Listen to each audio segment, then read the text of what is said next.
সাপ, এই শব্দটা শুনলেই মনের মধ্যে এক ধারণা তৈরি হয়। বিষে ভরা, ফোঁস আওয়াজ করা এক ভয়ানক জীব। যদি এই সাপ কারোর বাড়িতে ঢুকে পড়ে, কোলাহল সৃষ্টি হয়ে যায়। লোকে সুরক্ষিত স্থান খুঁজতে থাকে, ভিড় জমা হয়ে যায় সেই সাপের প্রাণ নেওয়ার জন্য। কিন্তু যদি এই সাপ কোনো মন্দিরে দেখতে পাওয়া যায়, তাহলে কি হবে? তফাতের কারণ হল সংস্পর্শ আর স্থান। যখন সেই সাপ শিবের সংস্পর্শে ছিল, মন্দিরের পবিত্র আবহাওয়াতে ছিল, তখন সে দেবতুল্য হয়ে উঠেছিল। নয়তো সে আমাদের কাছে শত্রুই ছিল, তাই না?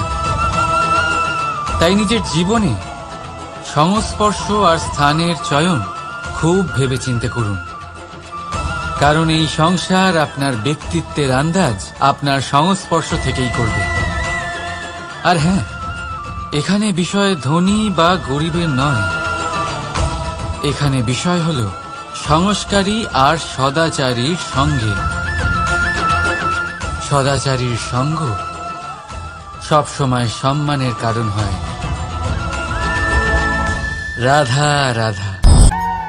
জীবনে কখনো কখনো আপনি কি অর্জন করেছেন, তার থেকেও বেশি গুরুত্বপূর্ণ হলো এটা যে আপনি কি ত্যাগ করেছেন। কিন্তু কোন কোন বিষয়ে সাবধান থাকতে হবে তা মন দিয়ে শুনুন। জীবনে যখনই আপনি আপনার লক্ষ্য স্থির করবেন, তখন ভ্রম থেকে সাবধান থাকুন, কারণ তা আপনাকে লক্ষ্যভ্রষ্ট করে দিতে পারে। যখন যাত্রা করবেন, তখন আলস্য থেকে সাবধান থাকুন, কারণ সেটা আপনাকে আপনার যাত্রা পূরণ করতে দেবে না। যখনই ন্যায় করবেন, তখন বন্ধুদের থেকে সাবধান থাকুন, কারণ তারা আপনার ন্যায় করার ক্ষমতা দুর্বল করে দিতে পারে। যখনই সাফল্য লাভ করবেন, অহংকার থেকে সাবধান থাকুন, কারণ তা আপনার সাফল্য আপনার কাছে বেশি দিন ধরে রাখতে দেবে না। আর যখনই আপনি প্রেম করবেন, নিজের থেকে সাবধান থাকুন, কারণ আমি আপনাকে কখনো আমরা হতে দেবে না। রাধা রাধা। দৃষ্টি মানুষকে দেওয়া প্রকৃতির অন্যতম শ্রেষ্ঠ উপহার। সেই দৃষ্টি যার জন্য মানুষ এই সংসার দেখতে পারে, নিজের পথ দেখতে পারে। কিন্তু সংসারে দৃষ্টি লাভ করেও সবাই মহান হতে পারে না, প্রসন্ন হতে পারে না। প্রসন্ন শুধুমাত্র তারাই হয় যাদের দৃষ্টিভঙ্গি। তাই আপনার ভাবনাগুলিকে শুভ করুন আর ভালোবেসে বলুন, রাধা রাধা। এই সংসারে জ্ঞানী কে?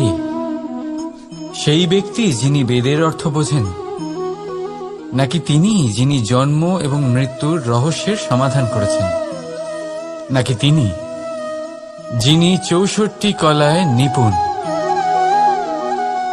না, এই সংসারে জ্ঞানী তিনি যিনি কেবলমাত্র একটা পার্থক্য বোঝেন, পার্থক্য মেনে নেওয়া আর দৃঢ় হওয়ার মধ্যে। শব্দগুলি অত্যন্ত সরল, কিন্তু যদি মন দিয়ে ভেবে দেখেন, তাহলে এর অর্থ অত্যন্ত গুরুত্বপূর্ণ। বুঝিয়ে বলছি আপনাকে, যদি মেনে নেন তাহলে হার, কিন্তু যদি দৃঢ় হন তাহলে জিত। যদি মেনে নেন তাহলে কেউ আপন, কিন্তু আপনি দৃঢ় হলে সে আপনার শত্রু। মেনে নিলে ভগবান আছেন, আর দৃঢ় হলে তা শুধুমাত্রই এক পাথর। শুধু এই পার্থক্যগুলি বুঝে নিন, সংসারের সমস্ত কিছুই আপনার কাছে পরিষ্কার হয়ে যাবে। রাধা রাধা।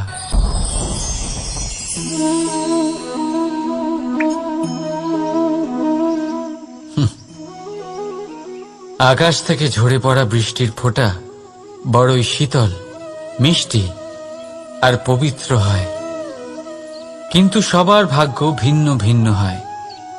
এবারে দেখুন, যদি কোনো ফোঁটা কলা পাতায় পড়ে তা শিশির হয়ে থেকে যায়, প্রকৃতির সৌন্দর্য বাড়ায়, প্রাণীদের তৃষ্ণা মেটায়। যদি কোনো ফোঁটা ঝিনুকে পড়ে তা মুক্ত হয়ে যায়, আর যদি কোনো ফোঁটা সাপের মুখে পড়ে তাহলে তা বিষ হয়ে যায়। এখানে সবার উৎপত্তি একই, কিন্তু গুণ ভিন্ন ভিন্ন হয়। কেন? কি কারণ এটার? কারণ হলো সংস্পর্শ। সংস্পর্শ বড়ই প্রভাবশালী হয়। চাইলে সে আপনার উত্তরণ ঘটাতে পারে, আবার চাইলে আপনার পতনও ঘটাতে পারে। এবার বৃষ্টির ফোঁটা এটা চয়ন করতে পারে না যে তার সংস্পর্শ কি হবে, তার ভাগ্য কি হবে। কিন্তু আমরা তো মানুষ, আমরা তো আমাদের সঙ্গ বাছতে পারি। তাই ভাবনা চিন্তা করে নিজের সঙ্গ বাছুন। এই চয়ন কিন্তু আপনারই, আর এর পরিণামও আপনাকেই ভোগ করতে হবে। রাধা রাধা। আমার সামনে রয়েছে গরুর দুধ, যা 2 দিন পর্যন্ত ভালো থাকে। যদি এই দুধ গরম করে জমানো হয় তাহলে তৈরি হয় দই, যা 3-4 দিন অবধি ভালো থাকে। যদি এই দইকে মন্থন করেন তৈরি হবে মাখন, যা অনেক সপ্তাহ ভালো থাকে। আর যদি এই মাখন ফোটানো হয় তাহলে তৈরি হয় ঘি, যা বহু বছর ভালো থাকে। মানেটা বুঝলেন? তাপ আর মন্থন। জীবনে যত পরীক্ষায় উত্তীর্ণ হতে পারবেন, যত কষ্টের তাপ সহ্য করতে পারবেন, যত মন্থনের বাধা পেরোতে পারবেন, ততই যশ, শক্তি আর সামর্থ্য বাড়তে থাকবে। তাই কর্ম করুন, কঠিন বাধার সম্মুখীন হন, আর মন্থন করে মন শুদ্ধ রাখুন। মন প্রসন্ন হয়ে বলবে রাধা রাধা।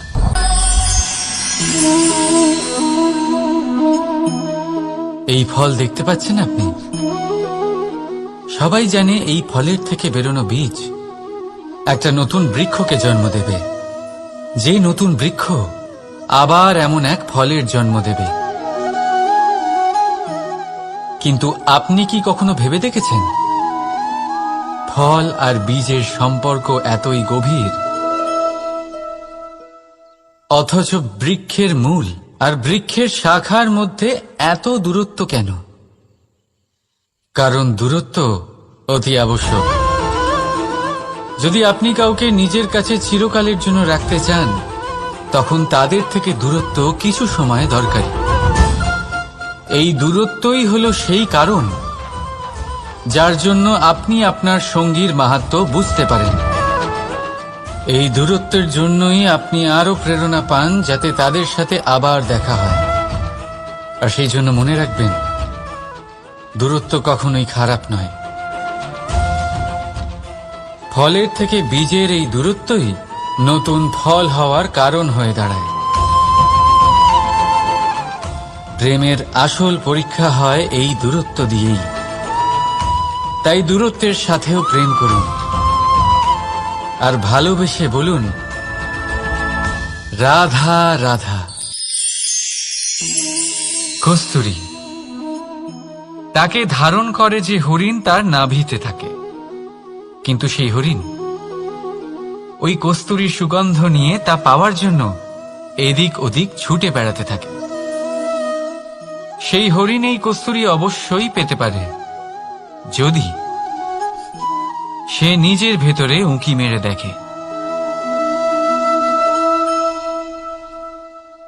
এবারে দেখুন, সুর বাঁশির মধ্যেই থাকে, শুধু প্রয়োজন তাকে খুঁজে বার করার চেষ্টা, অবিরাম চেষ্টা। ঠিক এরকমই হয় আমাদের শক্তি। যা আমাদের ভিতরে লুকিয়ে আছে। ভাবুন, যখন পরমাত্মা আমাদের ভেতরেই আছেন, তখন তাকে আমরা বাইরে খুঁজব কেন? আমরা নিজেদের অন্তরে তখনই দেখি যখন অপরের থেকে সাহায্যের সমস্ত আশাই শেষ হয়ে যায়। তাই জীবনে কেউ সাহায্য করবে এই আশা করে বসে থাকবেন না, নিজেই নিজেকে সাহায্য করুন। রণক্ষেত্রে আপনি ভালো সারথি পেতেই পারেন, কিন্তু জীবনের এই যাত্রাপথে আপনাকেই নিজের সারথি হতে হবে। রাধা রাধা। আমার দাদা আমাকে অনেকবার বলেছেন, কানাই, তুমি তো স্বয়ং নারায়ণ, তুমি এক তুড়িতেই সবকিছু এমনি ঠিক করে দাও না কেন? এবার দাদাকে কি করে বোঝাবো? আচ্ছা, আপনি নিজেই ভেবে দেখুন। সিংহকে জঙ্গলের রাজা বলা হয়, কিন্তু সিংহ শুধুমাত্র তার ইচ্ছে প্রকাশ করলেই কোনো হরিণ কি নিজেই হেঁটে তার কাছে আসবে? নিজেই কি রাজি হয়ে যাবে তার আহার হওয়ার জন্য? না, কখনোই না। যে কোনো কাজকে সফল করে তোলার জন্য আপনাকে চেষ্টা করতে হবে, পরিশ্রম করতে হবে, যাতে সেই কাজ ভালোভাবে সম্পন্ন হয়। শুধু ইচ্ছে দিয়েই কোনো কার্যসিদ্ধি হবে না। ইচ্ছে থেকে স্বপ্ন তৈরি হয়, তবে সেইগুলো সফল করতে গেলেও আপনাকে পরিশ্রম তো করতেই হবে। মনে করুন আপনার ইচ্ছে হলো খেতে, আর কোনো দয়ালু ব্যক্তি এসে আপনার সামনে খাবার রেখে দিল। তাও তা খেতে গেলে পরিশ্রম আপনাকেই করতে হবে। যদি ভালোবাসার ইচ্ছে থাকে, তাহলেও নিঃস্বার্থ নিষ্পাপ মনে ভালোবাসুন। দেখুন, আপনি স্বপ্নে অবশ্যই উঠতে পারেন, কিন্তু এই পৃথিবীতেই আপনাকে বেঁচে থাকতে হবে। আর যদি এই ধরিত্রীতে আপনি এগিয়ে যেতে চান, তাহলে এই ভূমিকে পা দিয়ে আপনাকে পিছনে ঠেলতেই হবে। রাধা রাধা। জীবনে আমাদের অনেকের সাথে দেখা হয়, অনেকের সাথে বাক্যালাপ হয়। বহু মানুষকে প্রসন্ন বলে মনে হয়, আবার বহু মানুষকে চিন্তিত বলে মনে হয়। কিন্তু আপনি যদি এটা বোঝার চেষ্টা করেন যে কে বেশি প্রসন্ন থাকে আবার কে বেশি চিন্তিত থাকে, তাহলে আপনি এটা লক্ষ্য করবেন যে বৃদ্ধ আর যুবক বেশিরভাগ সময় চিন্তিত থাকেন, অন্যদিকে বালক সর্বদাই প্রসন্ন থাকে, চিন্তার কোনো রেশই থাকে না। এর কারণ কি? এবারে আপনি বলবেন, এত সহজ বিষয়, বালকদের মধ্যে এত বোধই কোথায় যে তারা জীবনের সমস্যা বুঝতে পারবে, কষ্ট বুঝতে পারবে, দায়িত্ব বুঝতে পারবে? বিষয়টা আসলে তা নয়। বৃদ্ধের বিষয়ে যদি আমরা কথা বলি, তবে বৃদ্ধ নিজের বিগত সময় নিয়ে ভাবতে ভাবতে মনে মনেই দুঃখী হয়ে যায়। যুবক নিজের ভবিষ্যতের বিষয়ে ভেবে ভেবে চিন্তা করতে থাকে আজ। কিন্তু বালক শুধুমাত্র বর্তমানে বেঁচে থাকে, আর সেই জন্যই প্রসন্ন থাকে। দেখুন, বিষয়টা অত্যন্ত সরল। আপনি আপনার বিগত কাল পাল্টাতে পারবেন না। এখন যদি আপনি নিজের ভবিষ্যৎ আরো উজ্জ্বল করতে চান, তাহলে আজ নিজের কর্ম করতে হবে, আজ পরিশ্রম করতে হবে আপনাকে। তাহলে ভুলে যান গতকাল আর আগামীকালের চিন্তা, বর্তমানে আনন্দ করুন। কারণ এই বর্তমান আপনার ভবিষ্যৎ উজ্জ্বল করতে পারে, আবার এই বর্তমান আগামী সময়ে আপনার সেই বিগত কাল হবে যার কথা ভেবে আপনার গর্ব হবে। রাধা। এই সংসারের অন্তের, এর বিনাশের প্রারম্ভ কিভাবে হয়? কোন যোগের মাধ্যমে? কোনো ভয়ানক অসুরের আগমনে, নাকি প্রকৃতির রাগের কারণে? না, এই সংসারের বিনাশের প্রারম্ভ হয় আমি থেকে। এই আমি, এই তুমি, এটা আমি করেছি, ওটা তুমি করেছো, এটা আমার, ওটা তোমার, আদি ইত্যাদি। এই ভাব যখন মনে বাসা বেঁধে নেয়, সর্বপ্রথম ঘর ভাগ হয়, তারপর বসতি, তারপর প্রাণ, আর তারপর দেশ, আর সবার শেষে সমস্ত সংসার ভাগ হয়ে যায়। আর এই ভাগ হয়ে যাওয়া শেষে মনোমালিন্যে পরিণত হয়। এখন এমত অবস্থায় কি করা যেতে পারে? কিভাবে বাঁচা যায় এই পরিস্থিতির থেকে? কিভাবে দূরে থাকা যায় এই বিনাশের থেকে? উত্তর সেই একটাই, করুণা। একে অপরের দরকারগুলি বুঝুন, একে অপরের সমস্যাগুলি বুঝুন, একে অপরের দুঃখের সাথী হয়ে দাঁড়ান, একে অপরের সুখের ভাগীদার হন। আর শেষে যখন এই আমি আমরাতে পরিণত হবে, তখন এই বিনাশ নিজে থেকেই দূরে চলে যাবে। তাহলে আমরাতে বিশ্বাস করতে শিখুন, আর আমার সাথে ভালোবেসে বলুন, রাধা রাধা। এই মুদ্রা। এবারে ভাবুন, এটাই আমাদের জীবন, জীবনের সুখ আর দুঃখ। এই মুদ্রার, এই জীবনের দুটি দিক। কিন্তু যখনই আমরা ঈশ্বরের কাছে প্রার্থনা করি, তখনই আমরা সুখ চাই, আর সেই সুখ আসেও। আর যখনই সেই সুখ আসে, তখন ব্যক্তি সর্বপ্রথম তাকে ভুলে যায় যে দুঃখের সময় ওনার সাথে ছিলেন। আর এমত অবস্থায় উনি সাহায্য করেন না, উনি করেন উপকার।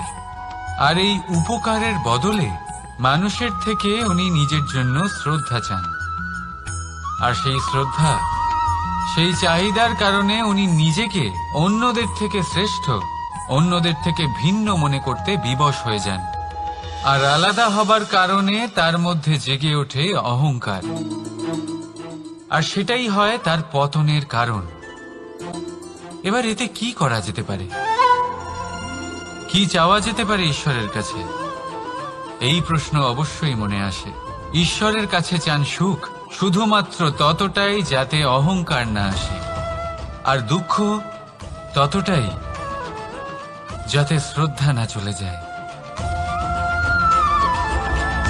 রাধা রাধা।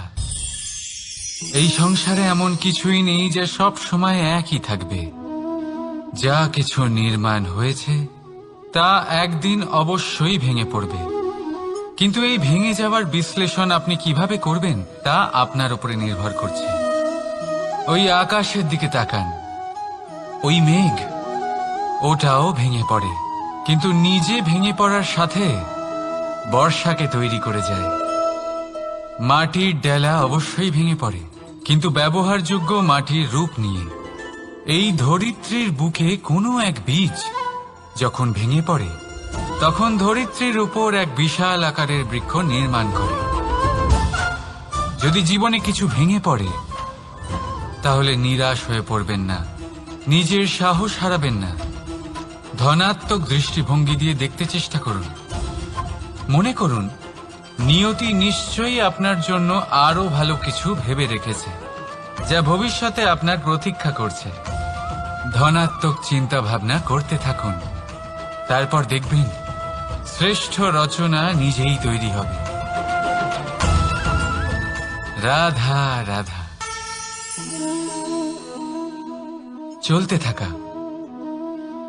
থেমে যাওয়া, বিশ্রাম নেওয়া, তারপর দম নিয়ে পুনরায় দাঁড়িয়ে পড়া, আর তারপর আবার সেই পথ চলা।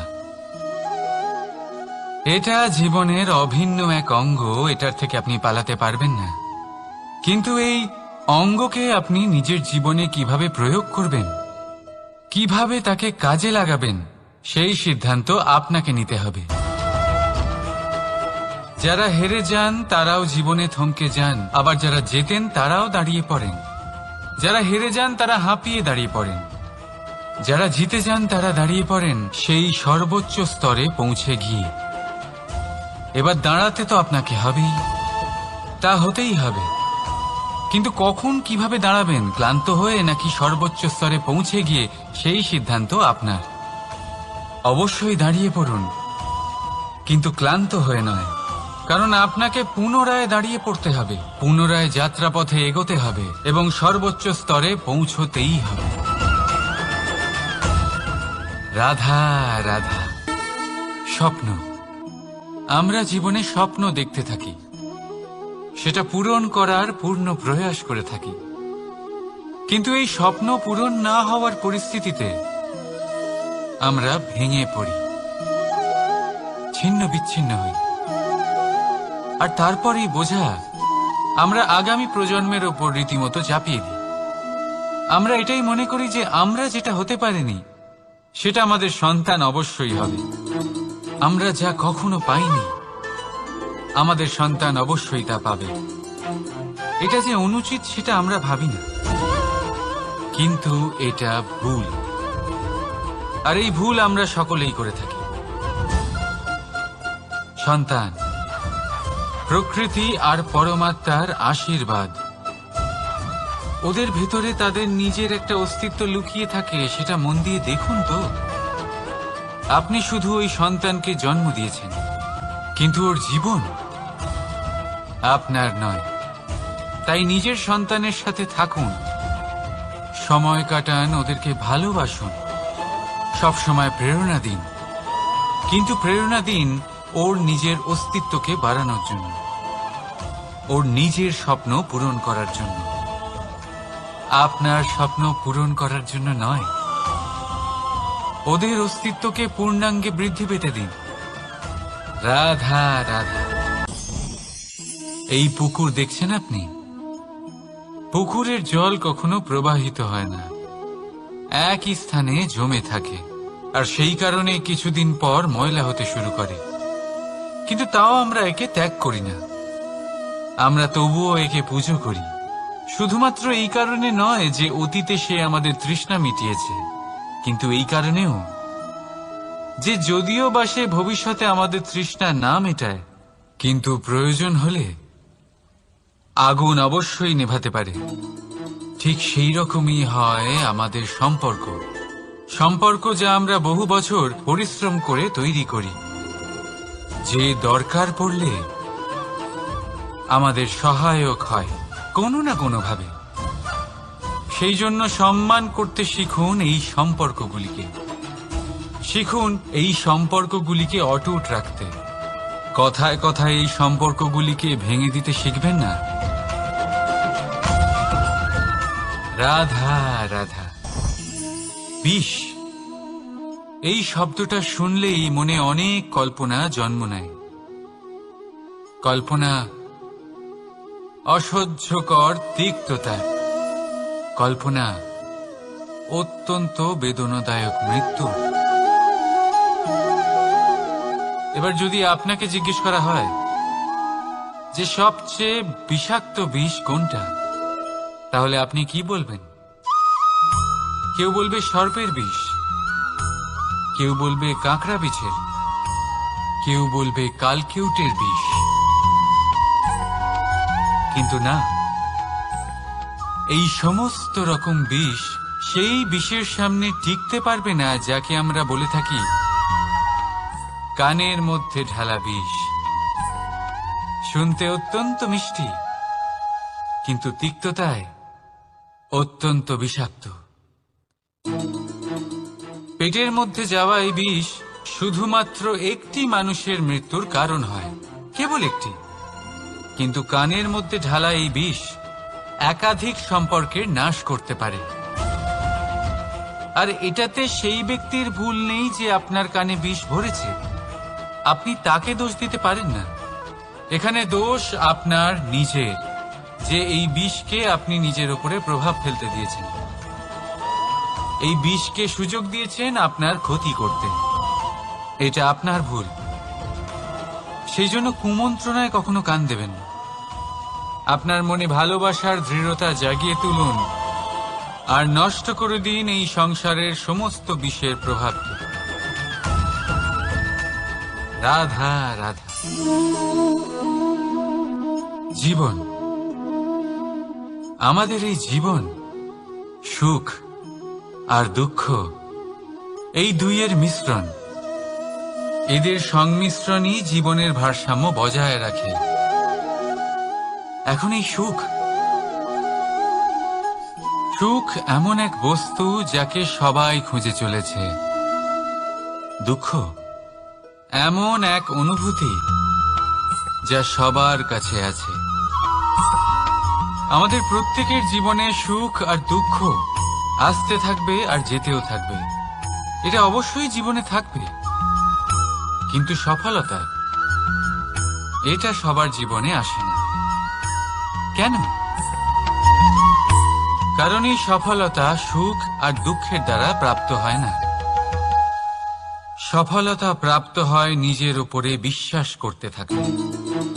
আকাশের ওই সূর্যকে দেখুন, সূর্যের বিশ্বাস আছে নিজের উপর যে সে সমস্ত জগৎকে আলোকিত করতে পারবে, নিজের প্রথম রশ্মি দিয়ে অন্ধকারকে দূর করতে পারবে। সূর্য এই বিশ্বাস নিয়েই আসে, আর কিছুক্ষণের মধ্যেই সমস্ত সংসার থেকে অন্ধকারকে বিনাশ করে ফেলে সে।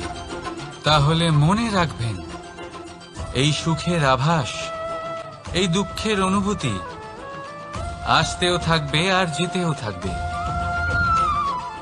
শুধু নিজের উপরে বিশ্বাস রাখুন, তারপর দেখবেন এই সফলতা আপনার দাস হয়ে থাকবে।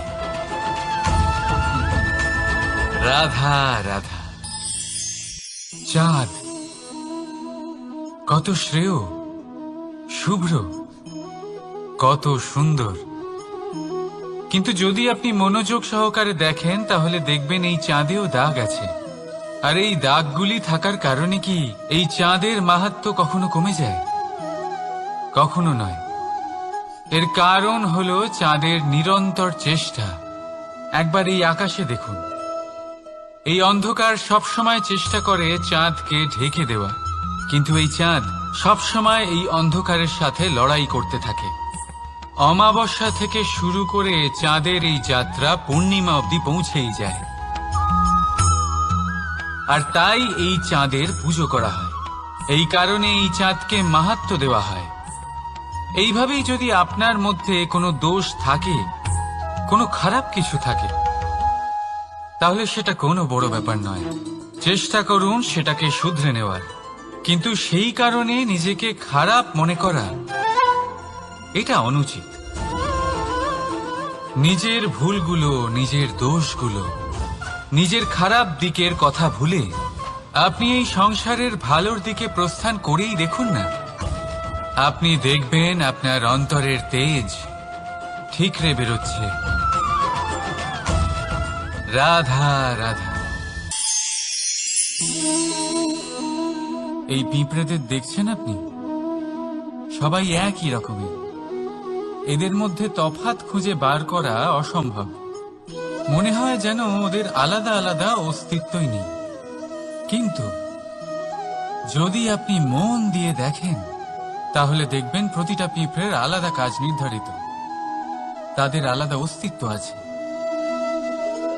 কেউ বাড়ি বানানোর জন্য মাটি সংগ্রহ করতে পটু, কেউ ঢিপি বানাতে পটু, কেউ খাবার খোঁজায় পটু, আবার কেউ সেই খাবার আনায় পটু। ঠিক সেরকমই হয় মানুষেরা। মনে হতেই পারে সবাই একই রকম, কিন্তু প্রতিটা মানুষের ব্যক্তিত্ব, প্রতিটা মানুষের অস্তিত্ব ভিন্ন হয়। আর সত্যি কথা বলতে কি, প্রতিটা মানুষের ভিন্নতাই আমাদের প্রগতির দিকে নিয়ে যায়। ভাবুন, যদি আপনাকে কারোর সাথে হাত মিলিয়ে চলতে হয়, তাহলে আপনাকে আপনার সোজা হাত তার উল্টো হাতে ধরে এগোতে হবে। এটাই সৃষ্টিকর্তার সৃষ্টির নিয়ম। ভিন্নতা, এই ভিন্নতাকে আশীর্বাদ ভেবে চলুন, এতে কোনো খারাপ নেই। রাধা রাধা। দাদা আমাকে বহুবার জিজ্ঞেস করেন যে কানাই, তুমি রাধার সাথে এই সংসারকে প্রেম শেখাতে এসেছো, তাহলে কেন তুমি রাধাকে এত বিরক্ত করো? কেন ও তোমাকে বিরক্ত করে? কেন এই ঝগড়াঝাটি হয়? কেন এই টানাপোড়েন চলে? এবার এটার উত্তর আমি কিছুটা এইভাবে দিতে চাই। পিঁপড়ে সেই বাড়িতেই প্রবেশ করে যেখানে মধু উপস্থিত আছে। যদি আপনার বাড়িতে মধু থাকে, কোনো মিষ্টি জিনিস থাকে, মিষ্টত্ব থাকে, তাহলে পিঁপড়ে সেখানে অবশ্যই প্রবেশ করবে। ঠিক এইরকমই হয় আমাদের সম্পর্ক। এর মধ্যে ছোটখাটো ঝগড়াঝাটি, টানা পড়েন, রাগ করা, মন ভাঙানো, এই সব তো চলতেই থাকে, বিশেষ করে সেই সম্পর্কগুলিতে যেখানে মিষ্টত্ব আছে। মনে রাখবেন, যেই সম্পর্কে কোনো খুনসুটি নেই, রাগ করা, মান ভাঙানো নেই, কোনো ছোটখাটো ঝগড়াঝাটি নেই, সেই সম্পর্ক শুধুমাত্র মস্তিষ্ক দিয়ে পালন করা হচ্ছে, মন থেকে নয়। তাই মন থেকে ভালোবাসতে শিখুন। আর এই ছোটখাটো ঝগড়াঝাটির, এই অম্ল মধুর খুনসুটির আনন্দ উপভোগ করুন, কারণ এতেও ভালোবাসা আছে। রাধা রাধা। এই পুস্তক বড়ই কাজের জিনিস। কাহিনী হোক, কবিতা হোক, স্মৃতি হোক, এতে যাই লিখে দেবেন তা ভবিষ্যতের পুঁজি হয়ে যাবে। কিন্তু যদি কখনো এমন হয় যে এই পুস্তক ময়লা হয়ে যায়, বা যদি কোনো পাতায় আপনি ভুল করে কালি ফেলে দেন, বা কোনো বাক্য লিখতে গিয়ে আপনি ভুল করে ফেলেন, তাহলে আপনি কি করেন? সেই পুস্তক কি আপনি তুলে ফেলে দেন? না, তাই তো। শুধু একটা পাতা ছিঁড়ে ফেলেন, যাতে সেই পুস্তক সঠিক থাকে, সুন্দর হয়ে ওঠে। এই পুস্তকের মতোই হয় আমাদের সম্পর্ক। তার সেই এক পাতা, একটা ভুল। তাই যে কোনো সম্পর্কে যদি কারোর কোনো ভুল হয়ে গিয়ে থাকে, তাহলে সেই ভুলকে সম্পর্ক থেকে দূরে করা সঠিক হবে। সেই ভুলকে ভুলে যাওয়াই সঠিক হবে। সেই সম্পর্ক ভাঙা নয়, সেই সম্পর্ক সামলে রাখুন। কারণ ভুল তো সবার দ্বারা হয়। যদি এরকম করেন, তবেই জীবনরূপী পুস্তক আরো সুন্দর হয়ে উঠবে। একে অপরকে ক্ষমা করতে শিখুন, একে অপরের ভুলকে ভুলে যেতে শিখুন। তারপর দেখবেন এই জীবনে আরো আনন্দ আসবে, আর এই সম্পর্ক নিঃশ্বাস নিতে থাকবে। রাধা রাধা।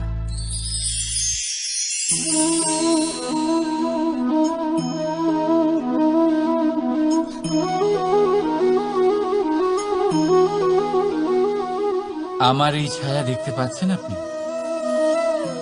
প্রকাশের স্রোত যখন মধুর আর দূরে থাকে, তখন এই ছায়া লম্বা হয়ে যায়।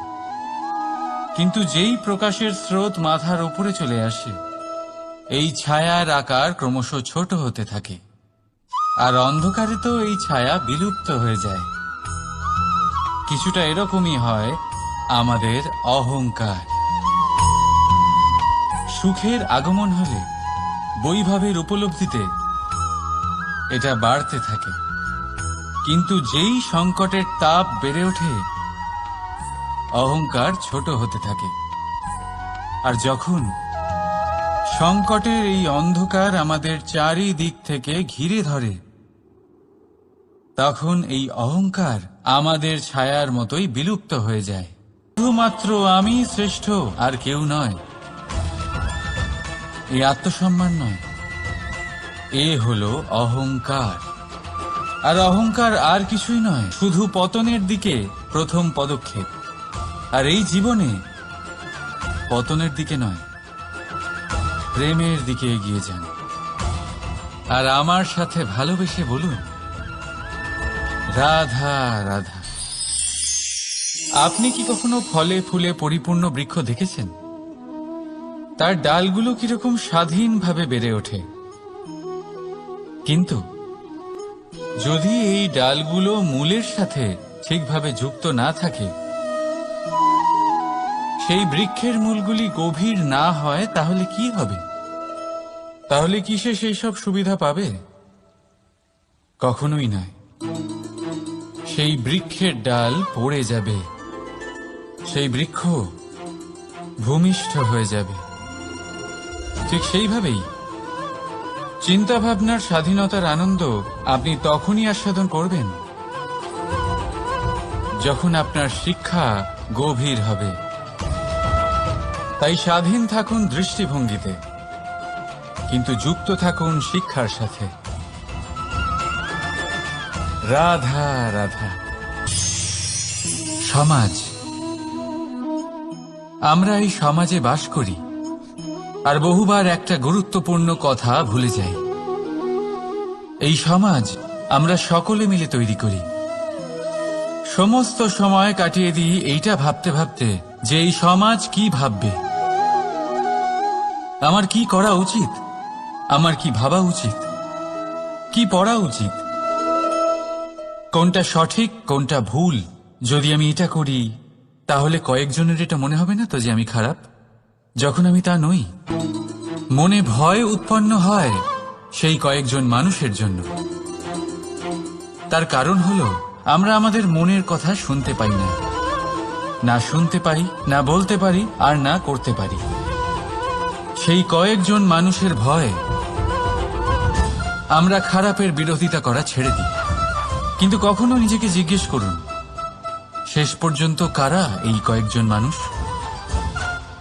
এই সংসারে প্রতিটি মানুষেরই নিজের আলাদা আলাদা ব্যক্তিত্ব আছে, আলাদা দৃষ্টিভঙ্গি আছে। তাই যদি আপনি এটা ভাবেন যে আপনি সবাইকে খুশি করতে পারবেন, তাহলে আপনি ভীষণ বড় ভুল করছেন। জীবনে কর্ম তাই করুন যাতে আপনার অন্তরাত্মা সন্তুষ্ট হয়, আর অন্তরাত্মা সন্তুষ্ট তখনই হবে যখন আপনার কর্ম শুভ হবে। তাই নিজের মনের কথা শুনে এই সংসারে শুভ কর্ম করতে থাকুন, তবেই এই সংসারের কর্মে আপনি সার্থক হবেন। রাধা রাধা।